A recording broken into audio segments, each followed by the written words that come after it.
नमस्कार दोस्तों, the UPSC study official में आपका एक बार फिर से बहुत बहुत स्वागत है।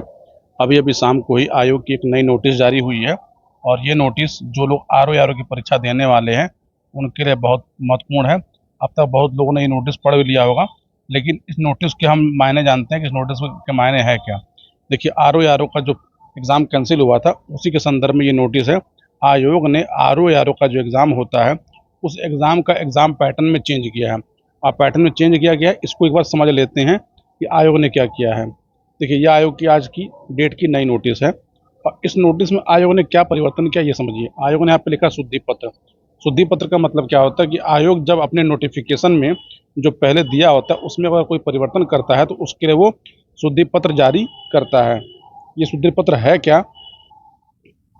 यानी 9/10/2023 को जो नोटिफिकेशन जारी किया गया था उसके परिशिष्ट 3 में जो उल्लिखित परीक्षा योजना थी उसमें संशोधन किया गया है। संशोधन क्या है? आंशिक, मतलब पूरा पूरा ना होके कुछ संशोधन किया गया है। अब जैसा कि आप सभी जानते हैं कि आरओ का जो पेपर होता था उसमें एक पेपर GS1 का होता था और एक पेपर सामान्य हिंदी का होता था। लेकिन क्या किया आयोग ने, इन दोनों पेपरों को मर्ज कर दिया है और इसका समय सीमा बढ़ा के 3 घंटे कर दिया। देखिए क्या किया आयोग ने, सामान्य अध्ययन एवं सामान्य हिंदी, सामान्य शब्द ज्ञान एवं व्याकरण, यानी पूरा एक पेपर कर दिया है और इसमें कुल जो प्रश्न होंगे वो 200 होंगे। 200 में 140 प्रश्न किसके होंगे? तो सामान्य अध्ययन के होंगे और हिंदी के कुल 60 प्रश्न होंगे। ठीक, और इसकी जो समय सीमा है वो 3 घंटे है। यानी अब आपको एक ही पाली में पूरी परीक्षा देनी होगी। जो लोग आरओ का पेपर पहले नहीं दिए हैं तो उनको मैं बता दूं कि होता क्या था कि एक दिन में 2 पेपर होते थे। पहली मीटिंग में जीएस का पेपर होता था और दूसरी मीटिंग में हिंदी का पेपर होता था। तो आयोग ने क्या किया, इन दोनों पेपरों को मर्ज करके इन दोनों की टाइमिंग को भी मर्ज कर दिया है और नंबरों को भी मर्ज कर दिया है। बाकी मुख्य परीक्षा के सिलेबस में कोई परिवर्तन नहीं किया है।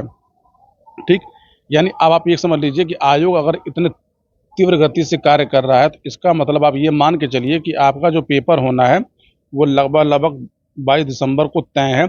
इसमें आप कोई परिवर्तन मत मानिए।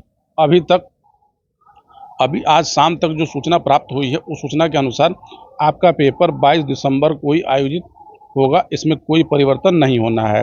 दूसरी महत्वपूर्ण बात है कि आपका पेपर देखिए एक ही शिफ्ट में होने की दिशा में जा रहा है। कहने का मतलब क्या है कि यदि आयोग को इस पेपर को कई मीटिंग में लेना होता तो आज वो एक नोटिस जारी करता, लेकिन आयोग ने ऐसे कोई नोटिस जारी नहीं किया। आयोग के ऊपर शासन का दबाव है कि आप परीक्षा पैटर्न में कोई ऐसा परिवर्तन मत करिए जिससे क्या हो, कोई भी कोर्ट केस हो जाए। और यदि आयोग 2 मीटिंग में पेपर कराए या 3 मीटिंग में पेपर कराए, 3 पाली में कराए तो नॉर्मलाइजेशन वाली जो प्रक्रिया होती है वो एक विवादित प्रक्रिया होती है। लेकिन यदि आयोग को पेपर को कई मीटिंग में कराना होगा, कई शिफ्ट में कराना होगा, उसको इसके लिए पहले एक नोटिस जारी करनी होगी।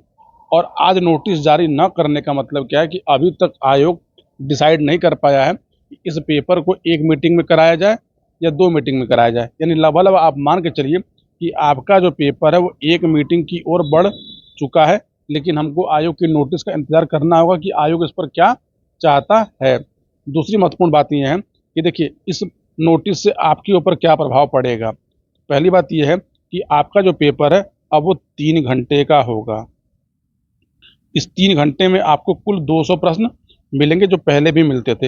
हालांकि पहले भी पेपर 3 घंटे का ही होता था, इसमें 2 घंटे का एक शिफ्ट होता था और 1 घंटे का एक शिफ्ट होता था, लेकिन अब दोनों को मिलाया गया है।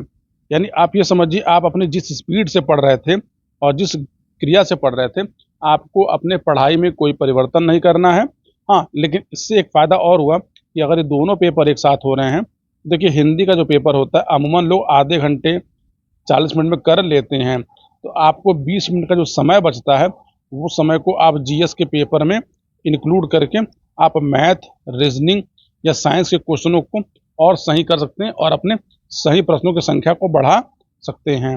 और एक महत्वपूर्ण इससे और परिवर्तन क्या होगा कि जो अटेम्प्ट ऑफ क्वेश्चन होते हैं, अब अटेम्प्ट ऑफ क्वेश्चन से भी आपको एक आइडिया मिल जाएगा कि मुझे टोटल कितने क्वेश्चन अटेम्प्ट करने चाहिए एक सेफ स्कोर को लाने के लिए।